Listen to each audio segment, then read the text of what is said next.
Inaamin ko sa mga pagyaring Diyos at sa inyong mga kapatid na lubha akong nagkasala sa isip, sa salita, sa gawa at sa sinabi. Kaya sinasama ko sa Banal Birhen Maria sa lahat ng kabalan. Tayo ng makapangyarihang Diyos, patawarin tayo sa ating mga kasalanan at pagkabayan tayo sa buhay na walang hanggan.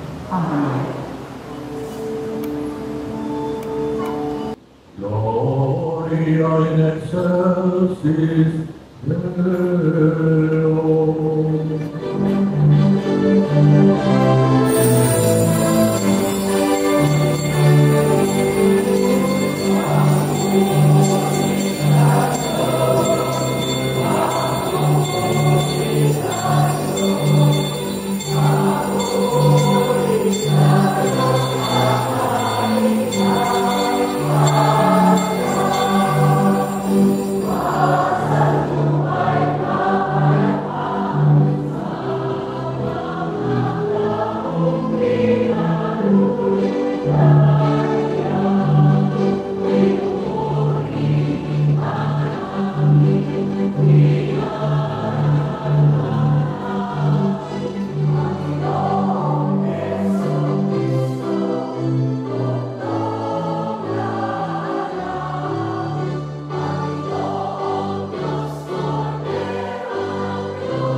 Itong dami ng aking bayan ay makikilala sa lahat ng bansa.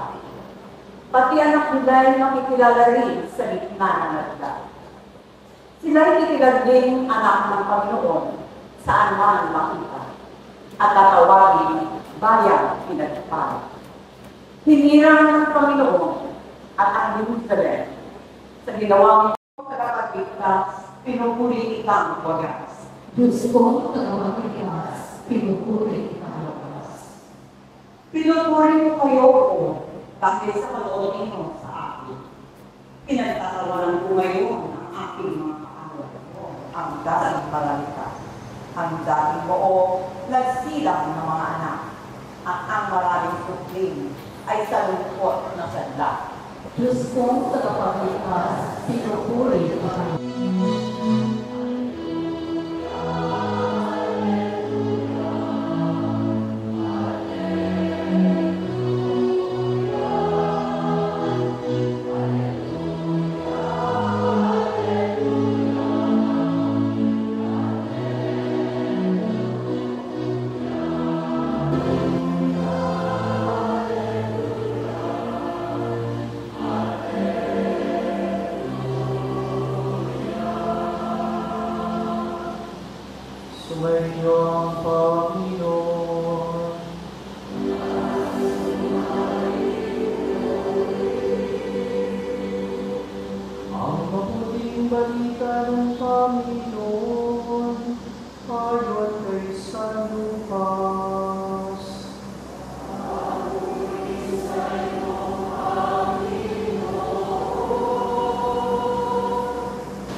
misa ng Paskwa, ang mga magulang ni Jesus ay pupunta sa Jerusalem. At nang 12 taon na siya, maroon sila gaya ng dati na ginagawa. Pagkatapos ng pista, sila ay umuwi na. Paniwan si Jesus sa Jerusalem, ngunit hindi nito napansin ng kanyang mga magulang. Sa pag-aaralan ng isa na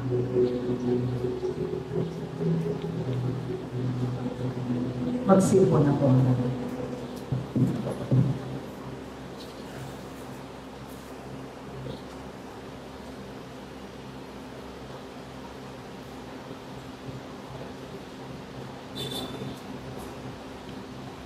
Minamahal naming Father Giorgio at Father Louis. Mga minamahal na kapatid sa ating Panginoong Jesucristo. Nagkagalakon ako na sa hapong ito ay naging kasama ninyo sa inyong dakilang pagpapayag ng pananampalataya sa buong taon. Sa dakilang pagpapayag ng pananampalataya ay dalawa. Una, ang pagpupuri sa Diyos. Ang pagkilala sa Kanya at pagbubunyi dahil sa Kanya. At pangalawa, ang pasasalamat sa Diyos. Lahat-lahat alam natin ay sa Kanya nagbumula. Kaya tayo laging dapat na nagpapasalamat sa Kanya. Kaya nga ang pinakadakilang sakramento na iniwan sa atin ni Jesus ay ang sakramento ng banal na Eucharistia, banal na misa. Eucharistia, ang ibig sabihin po ay pagpupuri at pasasalamat. Sa banal na misa, kaysa ni Jesus nating tagapagligtas, tayo ay nagpupuri at nagpapasalamat sa Diyos. Kaya naman, tuwing araw ng Panginoon, yan ang ating sama-samang ipinahayag. Tayong lahat ay nagdiriwang ng banal na misa upang purihin at pasalamatan ang Panginoon. Ngunit meron tayong inilalaan na isang araw sa buong taon upang magpuri at magpasalamat sa Diyos. At yan ay ang tinatawag nating fiesta. Ang ating fiesta ay ang ating pagdiriwang sa ating hinirang na Pentakasip at patron bilang sambayanang nananampalataya. At bilang sambayanang nananampalataya rito, ang ating hinirang na patron ay ang ating Panginoong Jesucristo sa kanyang kamahal-mahalang puso. At kaugnay nito ay ating ding kinikilala ang mahal na Birhen sa kanyang kamahal-mahalan o kalinis-linisang puso. At tayo ngayon ay natitipon sa karangalan ng mahal na Birhen ng kalinis-linisang puso. Kaya tayo ay nagpupuri at nagpapasalamat sa Panginoong Diyos.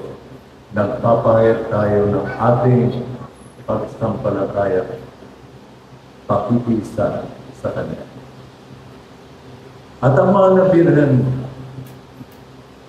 ay makikita natin na tunay na mahigpit na kaugnay ng kanyang anak. Ang kanyang anak ay ating kinikilala sa kanyang kamahal-mahalang puso. At dahil dito, ang mahal na Birhen ng kanyang ina ay ating ding kinikilala sa kanyang kalinis-linisang puso. At dito mga kapatid, ipinapayag sa atin ang dakilang pag-ibig sa atin ni Jesus sa kanyang kamahal-mahalang puso. Kaya ang kalinis-linisang puso ni Maria ay pagpapayag din na siya ay puno ng pag-ibig sa atin dahil sa kanyang pakikisa sa Jesus. Kaya tayo ngayon ay natitipon upang ipagdiwang, ipagmapuri sa Diyos,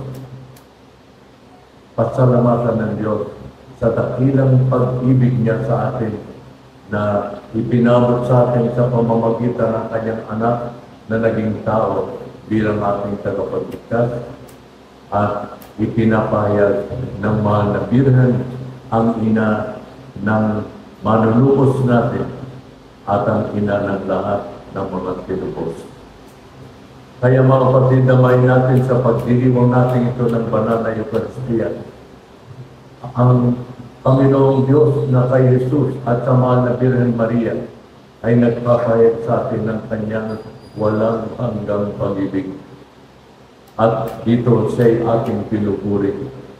At dito siya'y ating pinasasalamatan. Kaya damayin natin kung gaano tayo kahalaga sa Diyos.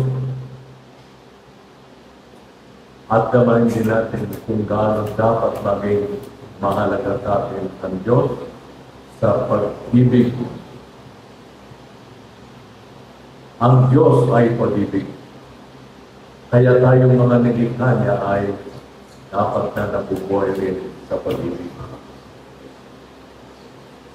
Kaya nga, mababasa natin na si Jesus mismo ang nagpahayag ng pinakadakilang utos ay ang ibigin ng Diyos ng buo nating pagkatao at agad niyang itinutong pangalawa rito ang pag-ibig natin sa ating mga kapwa. Kaya sa tulong ng mahal na Birhen Maria na ating ina sa pananampalataya, kilalanin natin na tayo dapat na mabuhay bilang mga iniligtas ng kanyang anak. Kaya dapat tayong mabuhay na kumikilala sa dakilang pag-ibig sa atin ng Diyos at ang dakilang pag-ibig na dapat nating taglayin sa Panginoon at sa ating mga kapwa.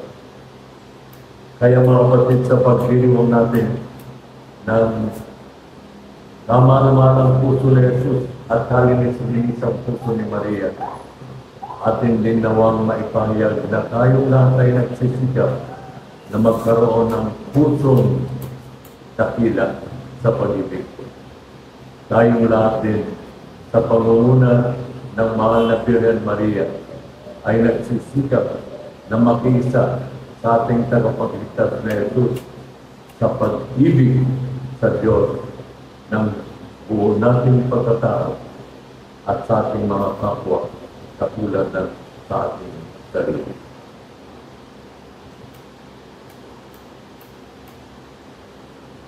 Sa tuwina ay hanapin at tuparin natin ang kanyang kalooban. Ating sambitin, ilapit mo kami sa iyo, O Ama. Hidapit mo kami sa iyo.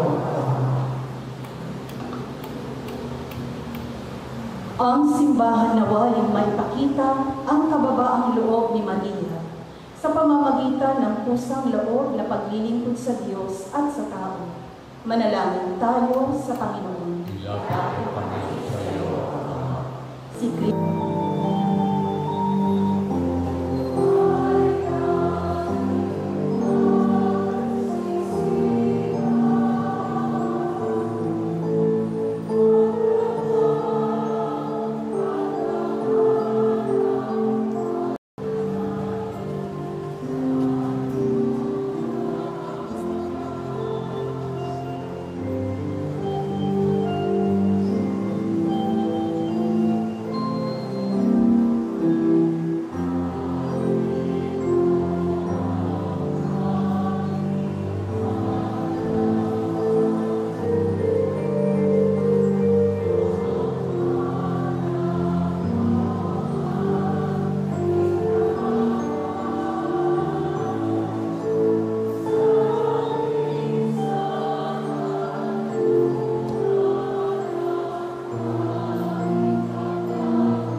Santo, magpasawalang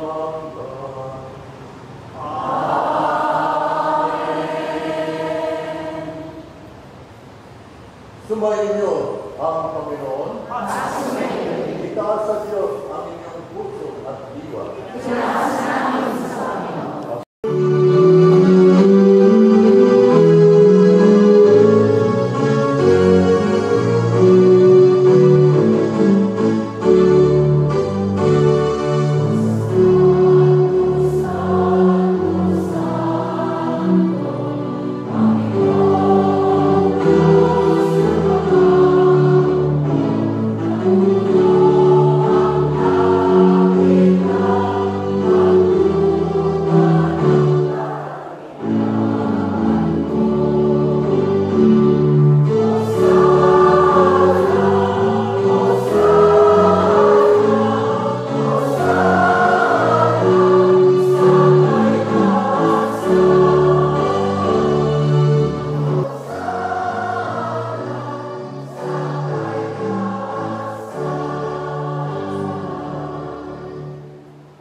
Pinasalamatan ka niya.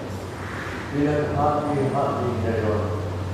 Iniyabot sa kanyang mga anak at sinabi, tanggapin ninyong lahat ito at kanin.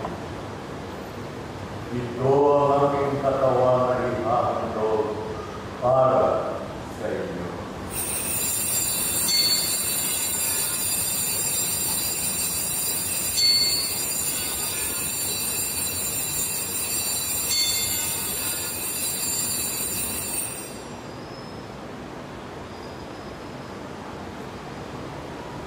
Ganyan din naman, nung matapos sa hapunan, ginawakan niya ang kalis.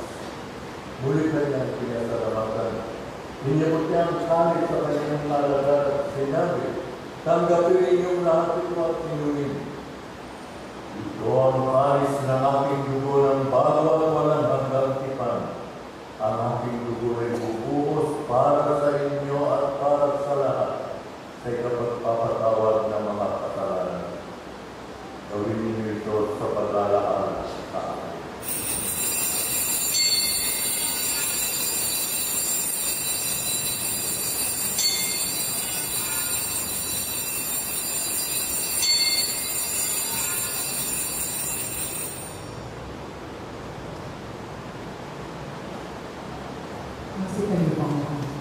Ipagpunin natin ang misteryo ng pananampalataya.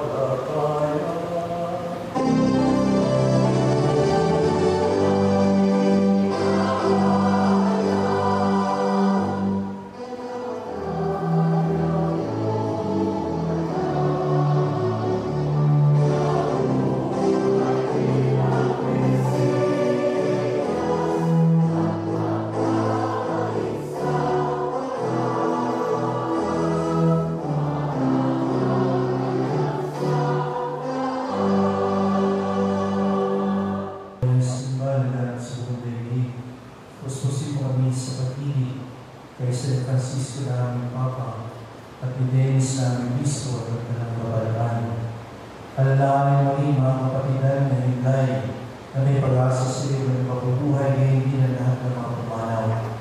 Kawawa sila patuloyin sa iyong kaliwanagan. Kawawa mo palinapatin kami lahat na makasalo sa iyong buhay na walang bukas. Kaysa manabihan Maria ng Diyos ang kanyang kapatid ng puso sa Jose. Kaysa magusto at lahat ng mga banal na namuhay din sa daigdig na pagdudulog sa iyo. May pagtimong nawa namin ang pagpupuloy sa ikararan mo sa pamamagitan ng anak na aming Panginoon sa Diyos. Sa pamamagitan ni Kristo, sa Kanya at sa Kanya, ang lahat ng pangalan at papuri sa inyo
Magandang hapon po sa inyo lahat.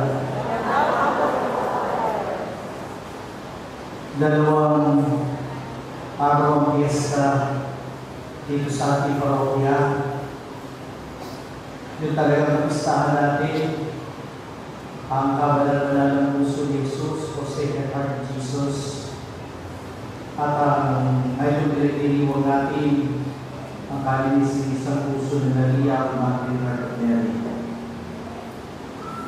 Kahapon pinagdiriwang natin ang talagang pistahan, ngayon pinagdiriwang natin ang pagbabastos sa ating detalye.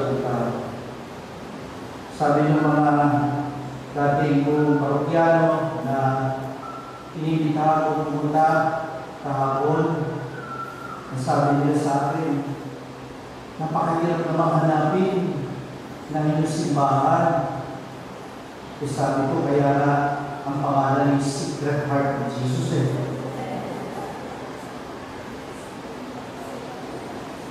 Pero ang puso ni Jesus ay hindi po nakatago.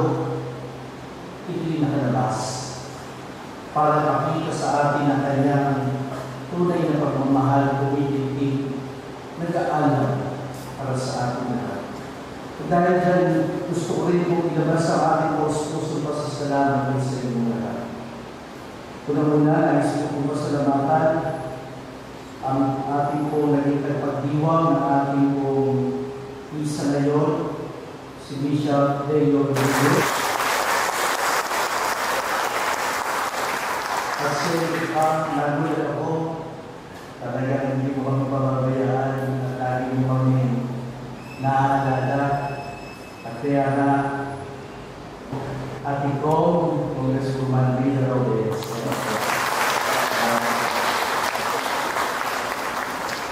Talagang pinatawag po puso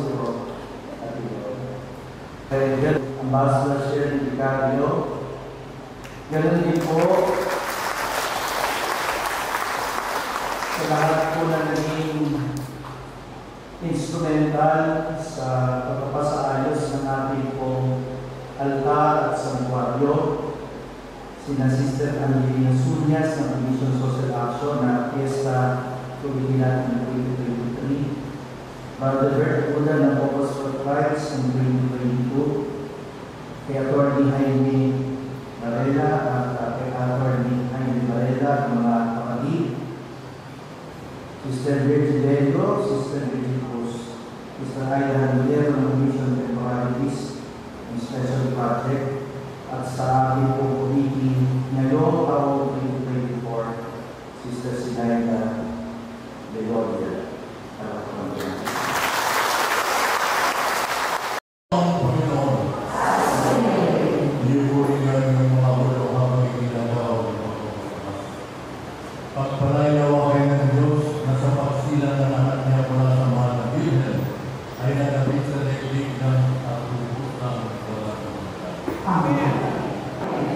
At pagpalain kayo ng mga pangyayang Diyos, Ama, Anak, at Espiritu Santo.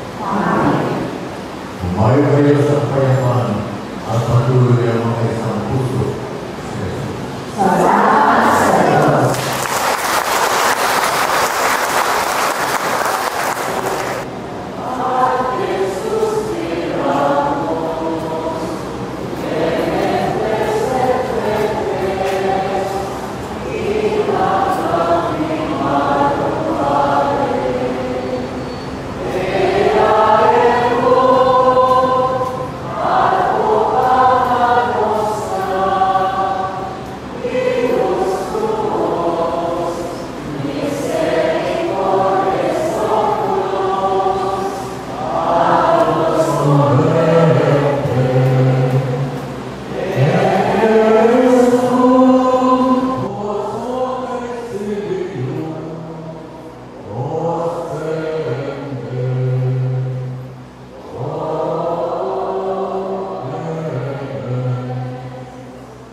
Spiritus Sancto, Operante Preparasti, Now,